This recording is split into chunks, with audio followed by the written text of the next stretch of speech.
Dawie, so let's start off with those credit extension figures.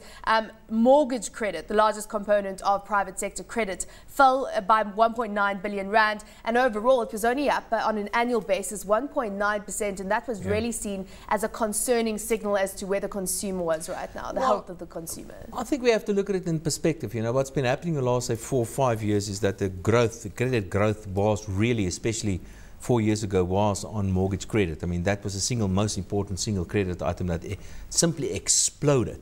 But the interesting thing about the demand for credit by the private sector today, it's currently running at roughly about, and the numbers work out more or less, it's running at roughly about 8%. The inflation rate in South Africa currently roughly about 5%.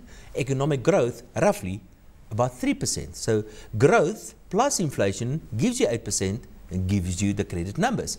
And that means that the economy is pretty much in terms of demand for credit, in terms of inflation and economic growth, pretty much in equilibrium. So you don't want to tweak too much on this economy. Things are actually working out quite nicely. So monetary policy is working out pretty well for South Africa, would you say, right now? Well, the numbers as they are now, you know, looking forward, there's a bit of a difficult thing, because something that I'm a little bit concerned about is this, the trade deficit of close to about 8 billion that we've had. Now, if you have a trade deficit, and with that you have a service deficit of roughly about 4 billion or so per month, that means that we, in total, the current account deficit is well in excess of 10 billion. We don't have those numbers yet. But it means that we in South Africa consume more than what we produce. Now that gives you a little bit of a different picture on the South African economy. It actually suggests that we have to increase interest rates to stifle or to reduce demand in the economy a little bit. And you've also got to take note of the fact that we have had this petrol price increase being announced. I mean, petrol going up by 93 cents, almost 1 rand a litre. That's been seen as a huge shock. It's bound the oil price. Then you had a PPI, producer price inflation, coming out, and the concerning signal there was agricultural inflation ticking up. So if you've got food prices going up, you've got consumers under pressure, you know, petrol prices going up, you wonder what this means for the inflation number going forward. Put everything into a pipe and try to smoke that. Now, what is clearly happening is that we have energy prices going up. But by the way, I think the petrol price is likely to go up again next month. But do you have any indication as to how much? I would guess about 20 cents or so, because of the lagging effect of the exchange rate of the rand. Because the rand actually only, you know, contributed a minimal amount 2 cents or so to this increase. Yeah, it's about the oil price this time around. So, but next month, I'm afraid we're probably going to see more of an impact of the currency. So what we have at the moment is that we've got an increase in fuel prices, we have an increase in food prices, but we have inflation lower than what I've expected. So inflation was in a downward trend, but I'm afraid that is probably going to turn around now, and we're probably going to see an increase in inflation. In the meantime, we have demand for credit more or less in line where it should be, but we have a large current account deficit.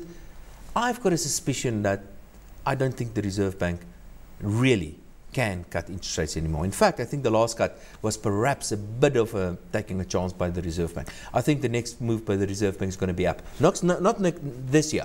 Next year, but things are slowly turning around. Then next year we've got this US fiscal cliff.